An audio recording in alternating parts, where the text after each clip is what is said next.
কথায় আছে সস্তার 12 অবস্থা। তো এই হইতেছে তার বাস্তব চলজন্ত প্রমাণ।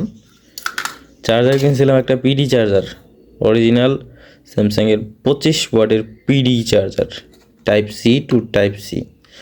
যদিও এটার ভিতরে কেবল নাই, কিন্তু সেম চার্জার একটু বড় থাকে, এতটুক বড় থাকে, এতটুক কেবল থাকে এবং চার্জারও থাকে, অরিজিনাল কেবল সহ থাকে। এটাতে কেবল নাই, কিন্তু দোকানদার ক্লেম করতেছে যে এইটাই অরিজিনাল, এবং আমি হাতে নিয়ে দেখলাম তো সেম অরিজিনালের মতোই ওজনটা। তা এই আর কি অবস্থা। এটা পুরো একবারে অবস্থা খারাপ হয়ে যায়, সার্কিটটা বের হয়ে গেল। এই দেখেন কি অবস্থা। এটা পুরার চান্স ছিল না। এটার যে পার্টসগুলো মোটামুটি কিছুটা হাই লেভেলের করা, 25 ওয়াট না হলেও 15 থেকে 18 ওয়াট হবে।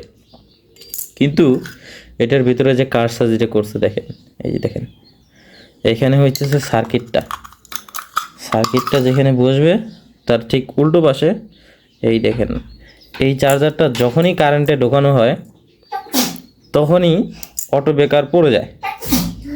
মানে ব্রেকারটা পড়ে যাওয়ার একমাত্র কারণ হইতেছে এই যে এখানে লেগে যায়, সব কিছু একখানে লেগে যাওয়ার কারণে এই দেখেন যে ফায়ার যে করছে একবারে। এখানে কিন্তু দুইটা লাইন, এসির লাইন এইখানে দুইটা, এই দুইটা এইখানে লেগে ফায়ার করে একবারে শেষ।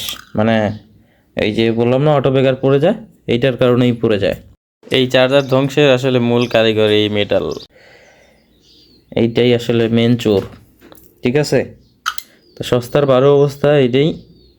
100 টাকার জন্য চার্জার না নেওয়ায়, মানে 100 টাকা কম বেশি আর কি। অরিজিনালটা কেবল সহ যেটা 600 টাকা, আর এটা 550 টাকা। কেবল দিয়ে দিছে একটা, 550 টাকা রাখছে। অরিজিনাল যেহেতু বলছে বইলা কেবল দিয়ে দিছে। এই যে দেখেন একবারে সেম অরিজিনালটা কিন্তু এখান থেকে খোলা যায় না সহজে, এটা খুলে ফেলছি। ঠিক আছে, এই আর কি অবস্থা।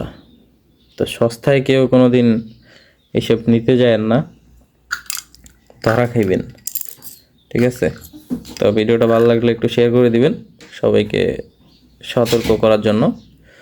ধন্যবাদ।